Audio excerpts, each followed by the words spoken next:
Okay, we're continuing our study of Leo Delibes' Valse Lente from Ballet Coppelia. All right, we're going to be starting the B section, which starts at measure 33. And it's a kind of different format than A. A was a sentence structure where you had basic idea repeated, and then continuation, right, which happened twice. So the B section is more of a call and response kind of thing. It starts loud. So if you take a look at 33, 4, 5, 6, it's 4 measures of kind of like call, so to speak. And then quiet piano and more delightful, I want to say, in comparison to the declaratory kind of call, like you can think masculine, not to be stereotypical, and feminine. So it's a contrast.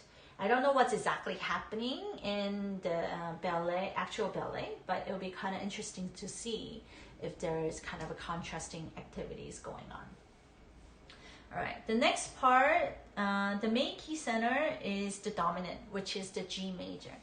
So if you take a look at the left-hand part, it starts with G, goes to D7, which is the 5/7 of G major, and then not to confuse you with technical details, theoretical details that is, but at measure 43, it goes to A7, which is the secondary dominant. So I probably lost some people right there. The 5 of the D major. So just to say, they're all related keys. So think of G major as the cousin of C major, the closest cousin, okay? And then D major is the closest cousin of the G, and then A7 is the closest cousin of D, okay? So they're all related. They're dominants of each other. All right, so let's try, as mentioned before, the 4 different ways. So we have left hand and with pedal. So we're gonna do 1, 2, and then this is gonna be all one pedal, and new pedal, do. Okay. Fingering wise, I'll probably use, you can do 1, 2. Okay, there's different. In order to connect, I will do 5, 3, 2, and 3, 2, 1 here. So 5, 3, 2, and then, sorry, it's so crude looking. I actually have a pen. Why am I using my finger? And 3, 2, 1. There. It's hard to see, isn't it? For the first part, and then D7 is the expected 5, 3, 1. Okay.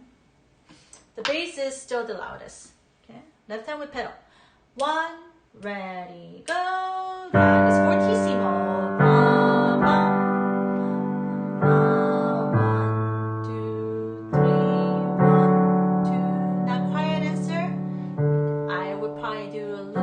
Just in the beginning, and a little pedal here and here. Okay. We don't want to over pedal because there is a staccato, nice kind of contrasting thing going on there, but we probably don't want to make it too dry, so that's kind of the pedaling I will do. Okay. And then same thing at 41, 1, 2, 3, 1. Go to A7, but the concept is the same. 2, 3, pedal here. So another little dot in the beginning of that piano line, and here. So if you think of like A section as kind of an intro to the story, like it's doing all the setting, like here's the scene. The B is more of, I guess, there's more conflict there. Yeah, there's more exciting chord changes. All right, let's try just the bass note with the right hand now.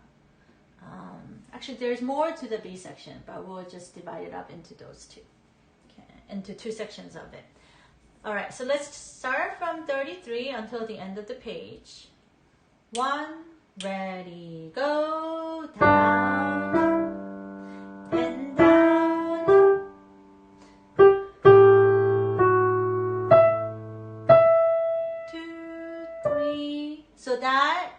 we should think as kind of a crescendo through the whole thing, or just stay loud. Make sure you stay loud until the very end. And then here's the contrasting.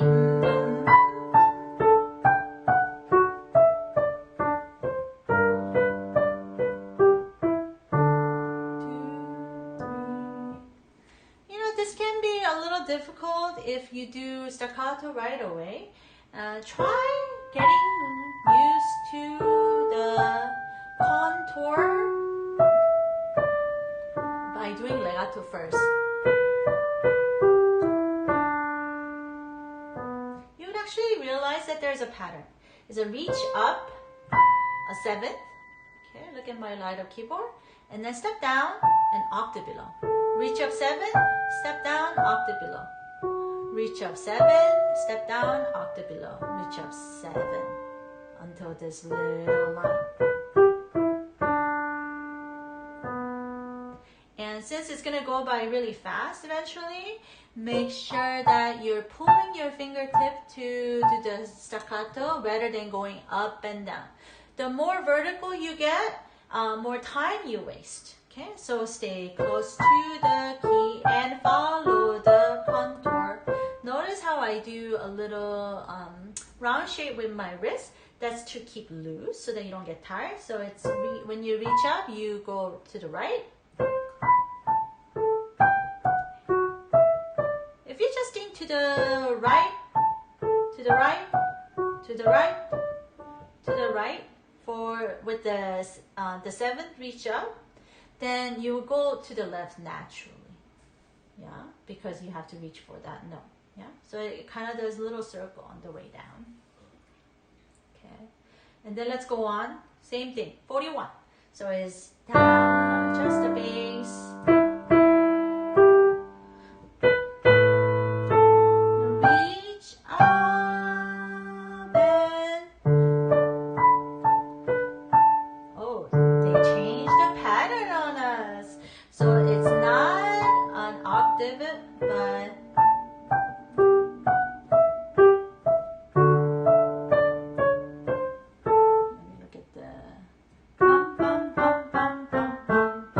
actually until the downbeat of 49, sorry, it's not showing here, is that phrase, end of that phrase. Okay. Now let's do the third way. Putting all the notes together, pay attention to the two note slurs, make sure it's loud, soft, even within the fortissimo or whatever dynamic you're in, it doesn't matter. And let's play until actually the downbeat of 49. 1, ready, go.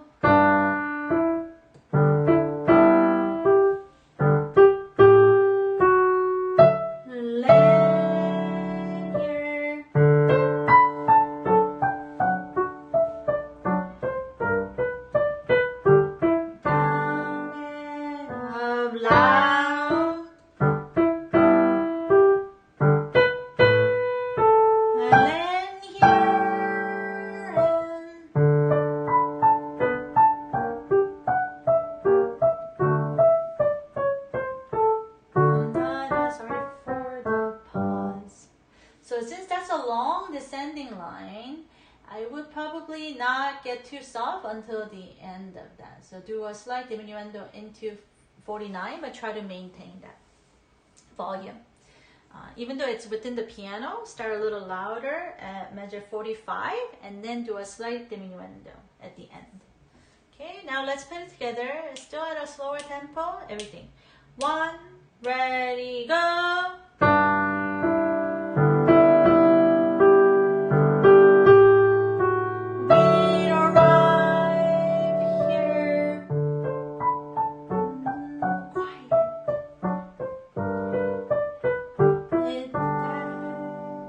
Now contrast.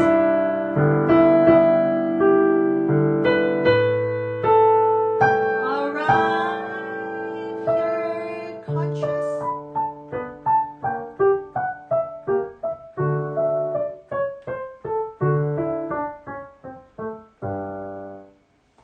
Okay, and then now we have a bunch of triplets. Let me cue the score.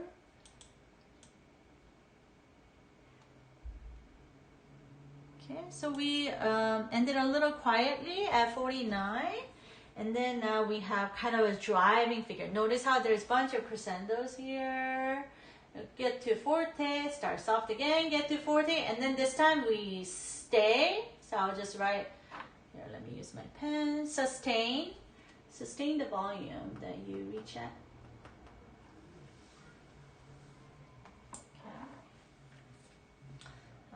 So for here, maybe we'll just do left hand and right hand separately, just because it doesn't follow the exact waltz pattern, right?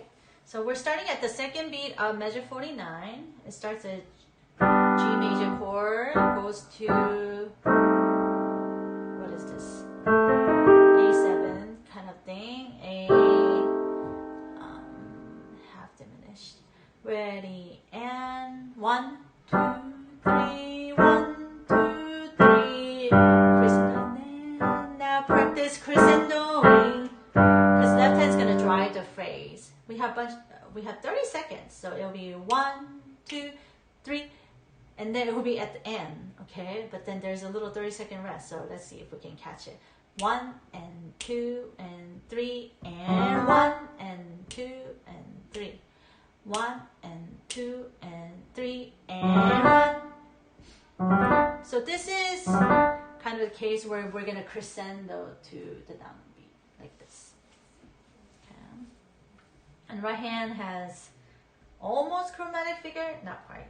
It starts at 1. Follow the fingering. 1, 2, 1, 2, 3, 1, 2, 1, 2. It tells you to do 4, but I personally like 5.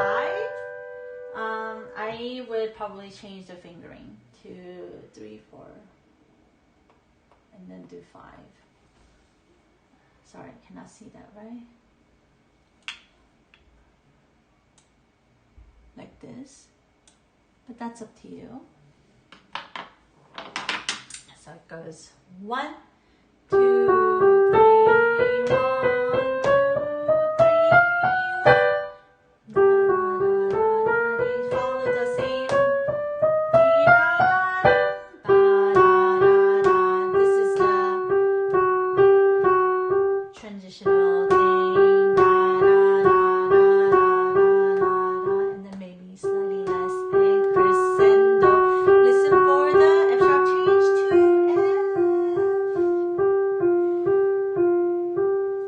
Transitional figures starting from let's see, 53 to 60.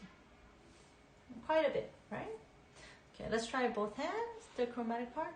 1, I'll say 1 and then we'll go 1, 2.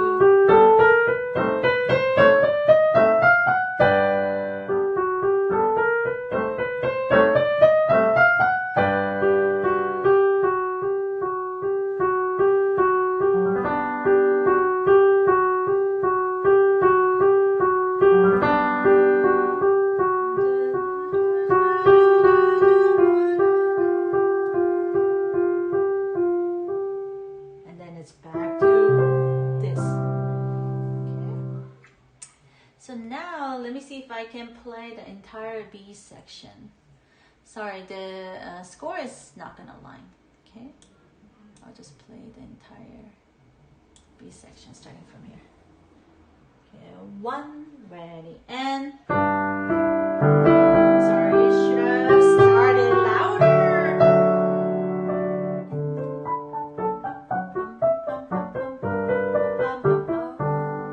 Now louder.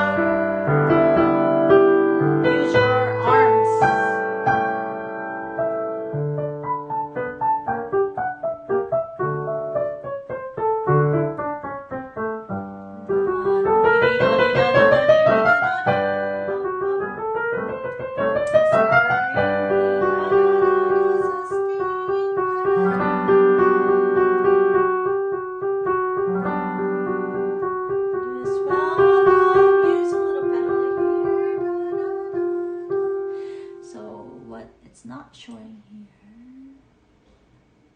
So I would probably slow down just tiny bit here to show the return of the A section. Okay, and then that is the return of A section.